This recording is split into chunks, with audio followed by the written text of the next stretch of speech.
Welcome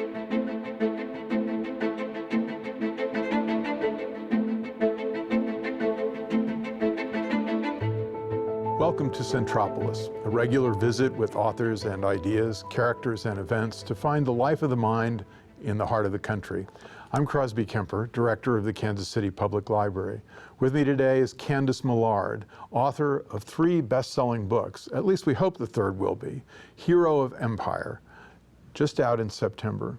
Candice, your 3 books are 3 fascinating narratives, 3 fascinating biographies of 3 fascinating characters, but I do note that 2 of them are very much alike, Teddy Roosevelt and Winston Churchill, both adventurous, both energetic. What attracted you to the 2 of them? Well, they are, you're right. They were very much alike. In fact, they knew each other and really didn't like each other very much. And I think it was because they were so much alike. And both of them were just these irresistible characters, you know, and alone they can support an entire book. But what interested me is this one story about them that I think is particularly revealing, not just of the greater events in their lives, but their character, who they were. So in particular, what drew me to this story of Winston Churchill, I mean, as you know, there are many, many, many books about Winston Churchill. They say that there are more books about Churchill than anyone but Napoleon and Jesus. And I think that's true. And every year there are new books. But in this very long, very crowded life, this is a story that has been largely overlooked. And I think that's a shame because I think, as I said, I think it's very revealing about who he was. It's this incredible adventure story, this incredible narrative, but you really see the core of who he was when he was only 25 years old.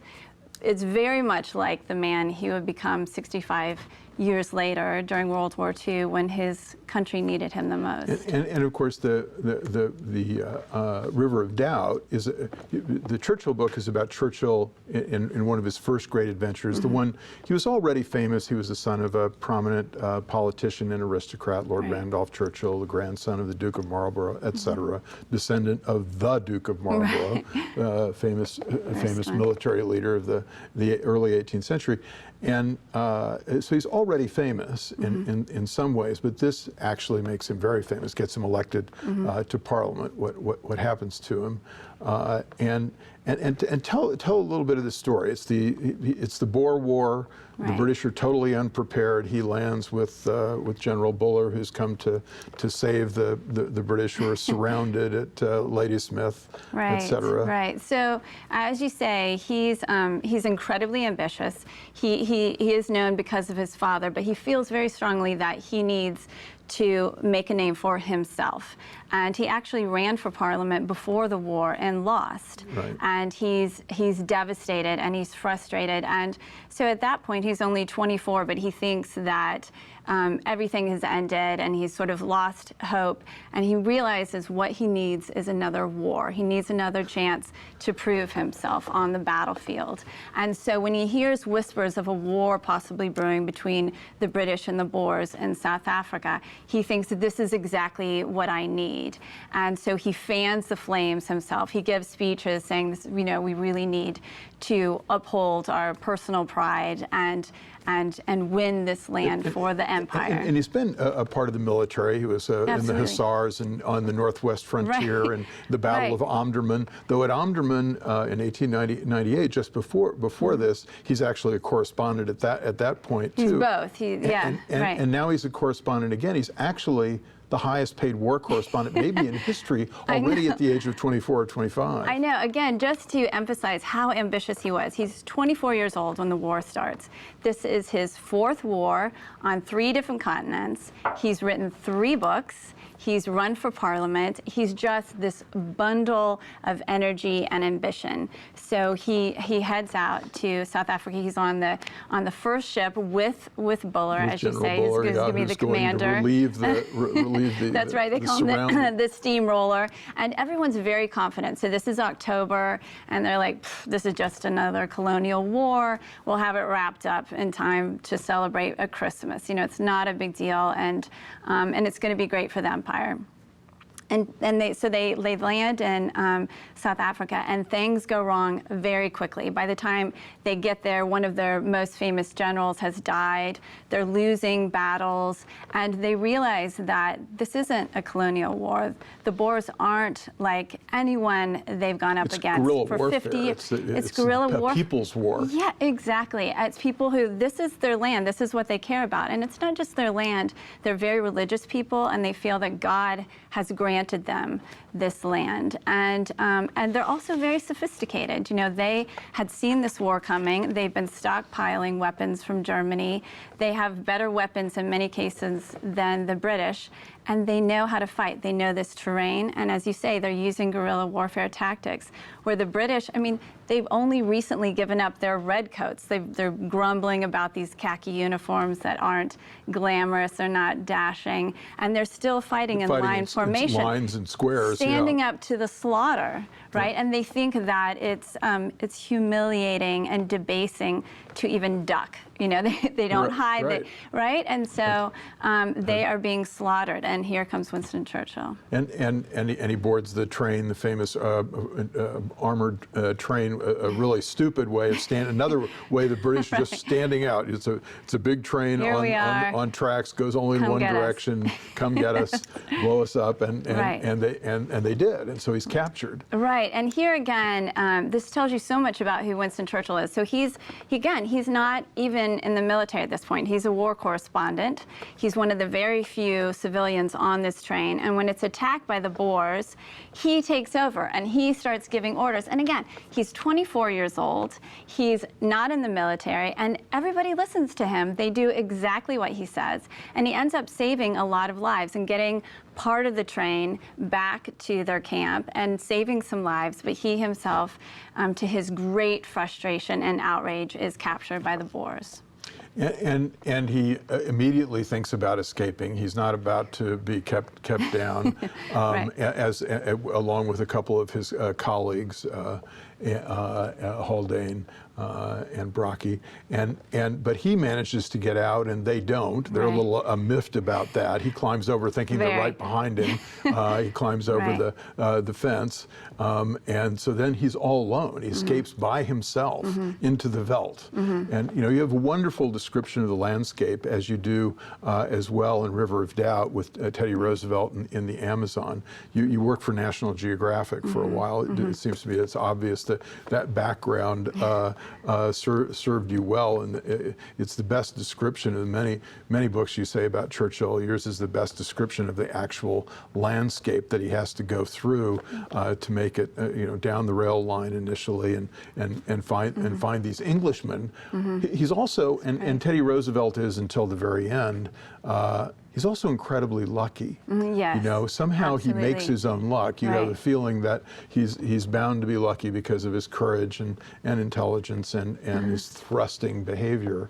And he's like Teddy Roosevelt in that way. Absolutely, yeah. As you say, he's extraordinarily lucky. So, as you say, he's in this POW camp in Pretoria. He's being Winston Churchill. He has all these sort of grandiose ideas of how he's going to escape, and it's not just that he's going to escape. He's going to take over the entire jail, and then he's going to release because the officers and the soldiers Pretoria, and take over Pretoria exactly. and capture the president, which is the capital of the Boer Republic. That's right, exactly, and capture the president and end the war. So he's going to do all of this. And everyone just tells him, just go away. His friends had this one small plan. They find this one corner of the enclosure where it's dark, and if the guards are turned just at the right moment, they think they can get over, and they plan it for this one night. And as you say, Churchill takes a chance, and he gets over, and then he waits for like an hour and in he these thinks bushes. maybe he has to go back in, but he can't. He can't get back in. They would shoot him, and he doesn't. He doesn't have anything because the people who were planning it they have all the provisions. They have the food. They have the map. They have the compass. One of the guys speaks Afrikaans and Zulu, and they know the land. And Churchill knows nothing. He doesn't have a weapon. He has absolutely nothing. He has a chocolate bar. He has a chocolate bar and one biscuit. Right, Yeah. that's crumbling in his pocket, and that is it. Yeah. And he thinks, you know, I may as well. I can't go back. I'm just gonna, and he thinks he'll be captured right away. And he just keeps going and going, and he realizes, you know, this might work. But he keeps fluctuating between, you know, an incredible confidence and absolute despair. And to me, one of the most powerful moments is where, at one point, he realizes, you know, he's thousands of miles from home. He's hundreds of miles from help. He's trying to get to what is now Mozambique, was then Portuguese East Africa, which is almost 300 miles away from Pretoria.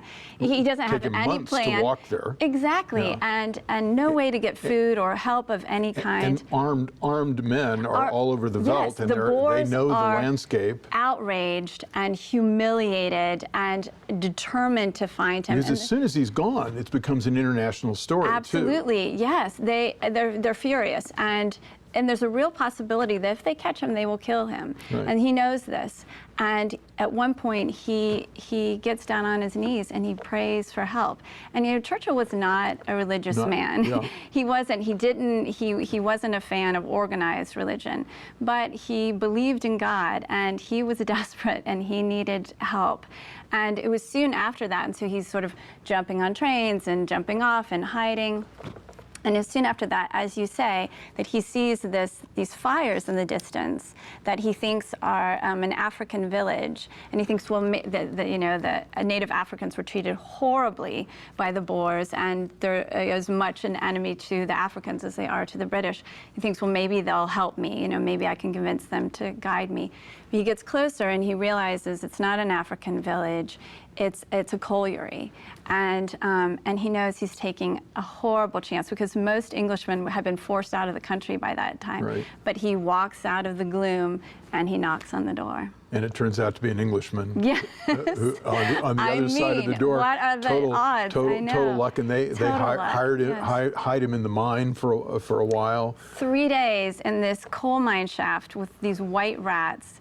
He's just desperate to get out, and you know they're helping him, and he's grateful for it. But he can't stand not being in control. It's making him desperate. He wants to be in control of his own fate, and you know they end up, the only way to get him out safely is to hide him in this wool truck on this train.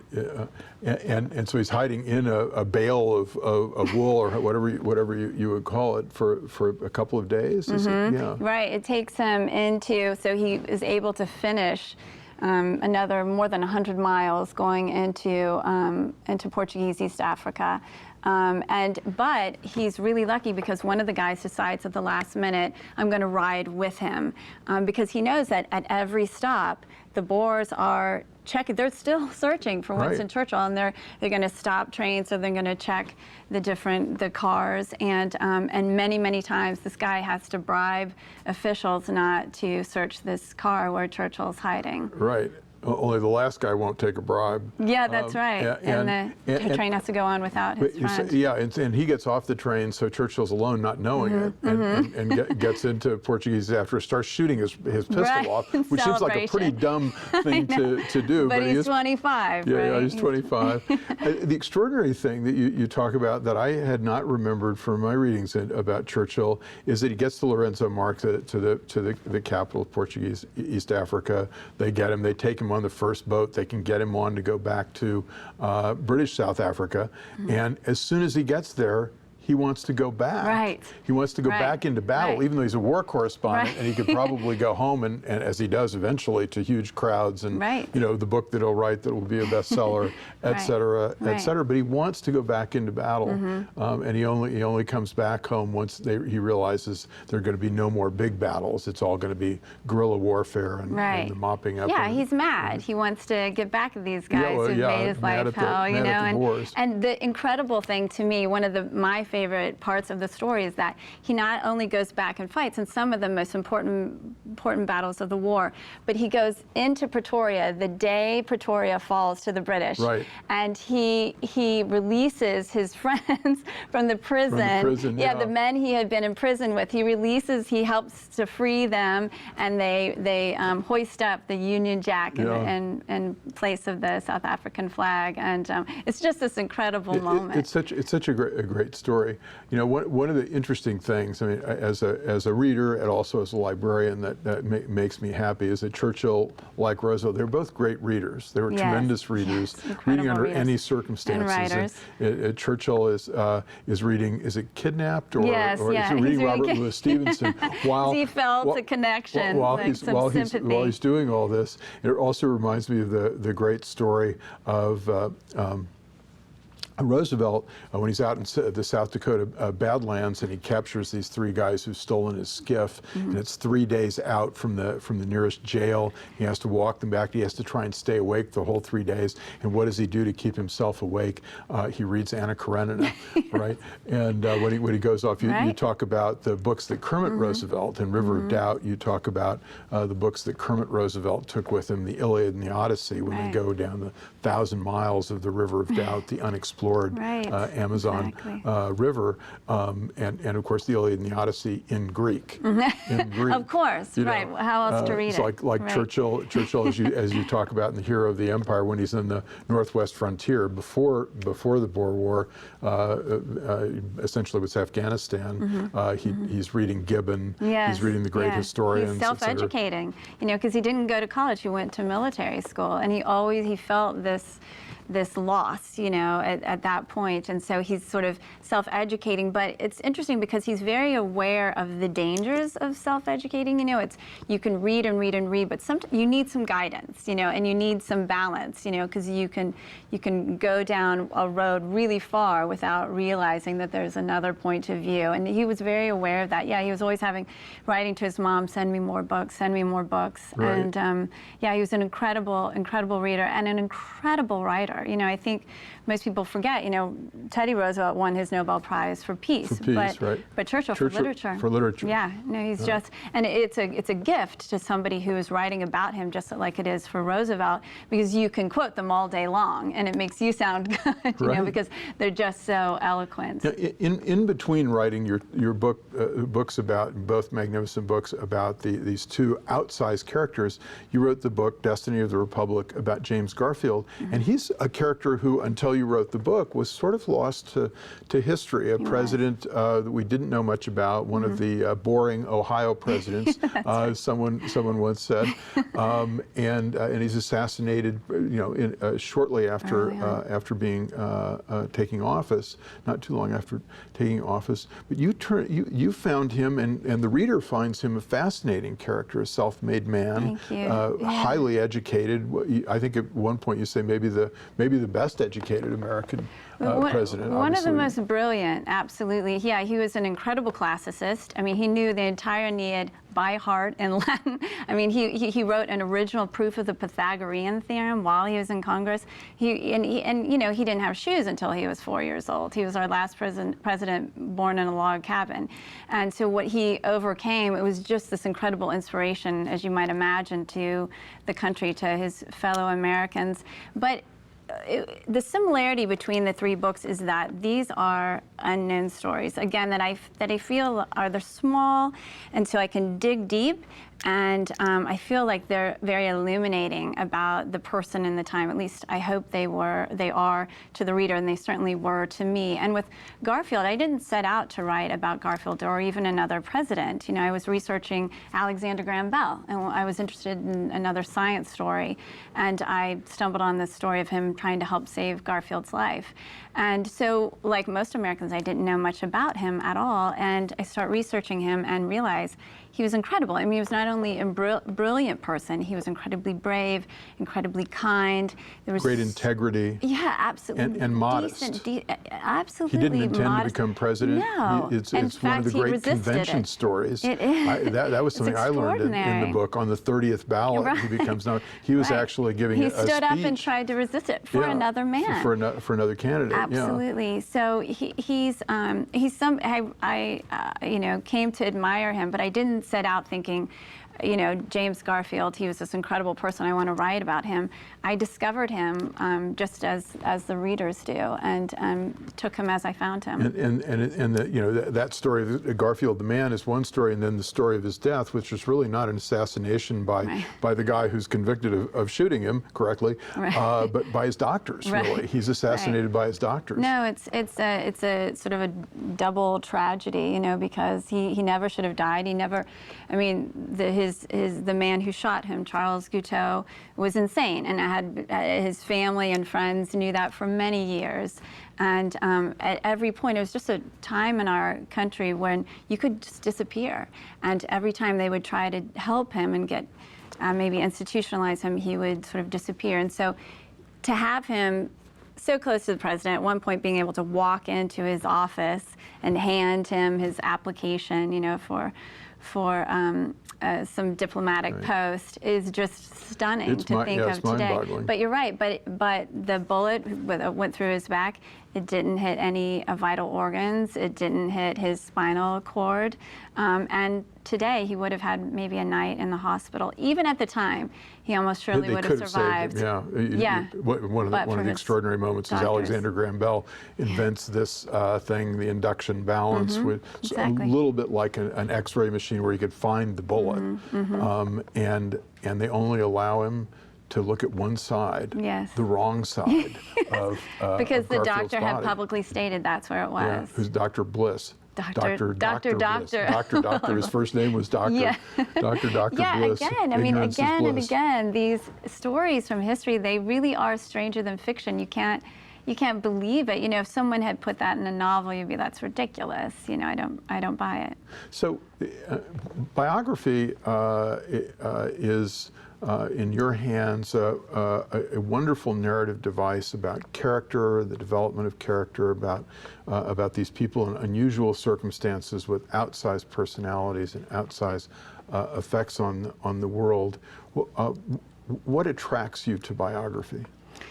I love the story of humankind. You know, when I was at National Geographic, obviously we do a lot of animal stories and just sort of societal stories or river stories, environmental stories. But I was always attracted to the stories of humankind. And in fact, that was one of my jobs there, was biography and history stories, sort of finding those ideas or vetting those ideas for the magazine.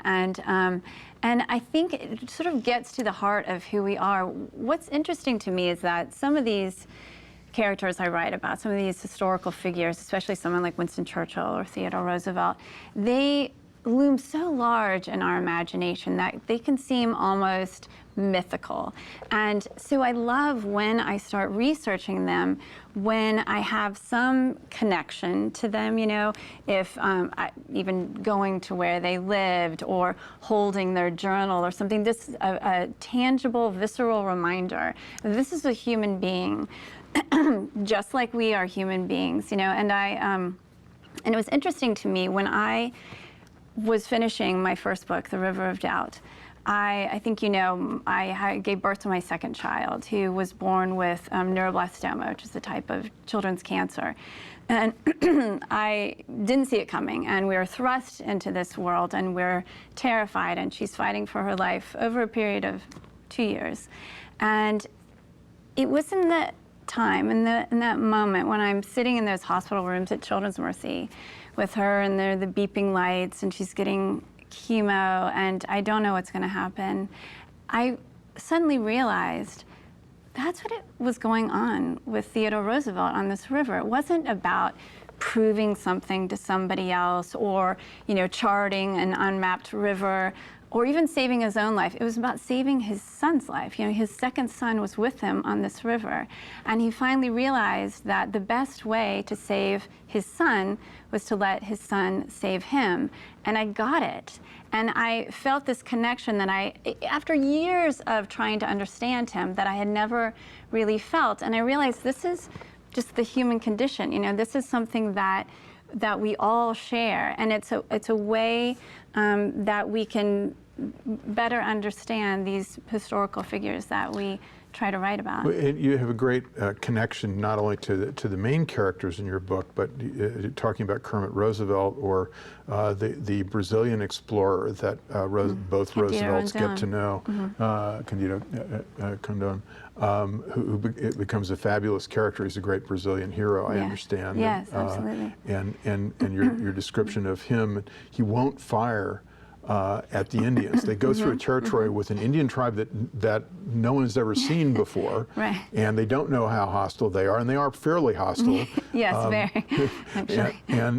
But he won't shoot at them Right. because he sees the importance of Brazil having a relationship with these Indians for the future. It's really an extraordinary. Yeah, so Rondon was part character. Indian himself. He'd come from nothing. He had been an orphan, and he had spent most of his career sort of charting the Amazon. And yeah, his order to his men was, "Die if you must, but kill never." And they did die again and again and again. But as you say, he would never let them fire back, even in self-defense.